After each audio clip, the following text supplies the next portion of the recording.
Un café pour la 5, Ginette, s'il te plaît. Comment vas-tu, investisseur? Qu'est-ce que je te sers? Donc là, j'ai différents taux sur les comptes bancaires, comptes sur livret, livret A, LDD, livret pas populaire si tu veux même. Donc, livret A, je vais commencer par celui-là. Ça te rapporte 0,50, mais tu ne peux mettre que 22 500 euros. 22 500 euros de 0,50, ça fait 122 euros par an. C'est pas beaucoup. Tu pourras emmener ta doucinée sur un long week-end, sur l'année, mais ce sera tout avec ça. Tu n'iras pas plus loin. Le seul avantage que tu as, c'est que les intérêts, du coup, tu peux mettre plus au final, parce que 22 500 plus les intérêts chaque année, à la fin, tu auras peut-être 25 000 peut-être, au bout de 3-4 ans, mais pas beaucoup plus, quoi. Donc, c'est celui-là le plus populaire à les Français. Il y a un tiers des Français qui ont des livrets A. L'avantage, c'est que tu peux récupérer ton argent quand tu veux. Ensuite, il y a son petit frère, le LDD. Donc là, c'est 12 000 euros. 0,50 aussi. Donc tu te rends compte que c'est pas non plus extraordinaire au niveau de la rémunération. Tu n'auras pas grand-chose. Tu as le livret épargne populaire, où là, c'est un peu plus rémunérateur, mais c'est 7 500 euros. Donc pareil, c'est pas extraordinaire. Et tu as le compte sur livret, le petit dernier, qui n'est pas plafonné, lui par contre, qui à l'ouverture, tu peux avoir des bons taux, 3-4%, c'est sur 3-4 mois et après derrière ça descend à 0,10, donc moins bien que l'inflation.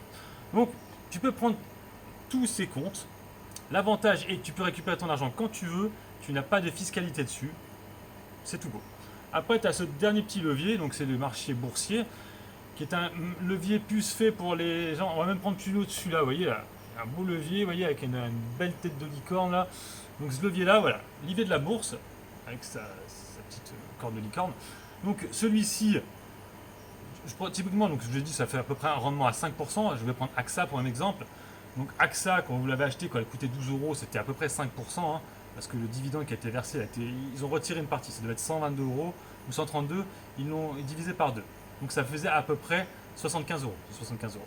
Donc du coup, ça faisait grosso modo du 4-5%. Tu retires la flat tax, donc 5% en retirant la flat tax, ça fait 4,54%. Donc voilà, l'avantage il est que le problème en bourse, c'est que quand tu es en moins-value, tu es bloqué.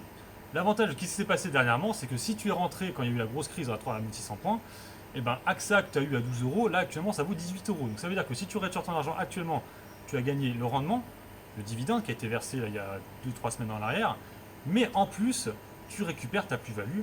Donc là, elle est à plus 30 ou 40%, donc c'est ça que tu n'as pas ici. Donc là, effectivement, là je t'explique ça parce que là, le marché est très haut actuellement, donc du coup, tu vas te dire, ouais, attends, le mec il se la raconte un peu. C'est à ces moments-là qu'il faut investir. Donc effectivement, la prochaine fois qu'on sera à 4500 points, 4300 points, prends ce levier-là, actionne-le et commence à investir sur ce genre d'actions, des grosses capes, bien sûr. Tu ne vas pas mettre ça sur des actions qui n'ont pas de rendement ou qui sont avec des petites capitalisations boursières. Les autres comptes que je t'ai dit, l'avantage c'est que tu peux récupérer ton argent quand tu veux. Sur celui-ci, si c'est un compte titre, oui, il n'y aura que la flat tax à avoir, donc 30%. Sur un PEA, tu es bloqué pendant 5 ans. Tu peux couper tes actions, donc tu gardes liquide, mais tu ne peux pas récupérer ton argent. La différence est juste là. Sur ce, je te laisse, fais ton choix. Tu as toutes les manivelles devant toi, fais ton choix. Sur ce, bonne soirée à tous. Ciao!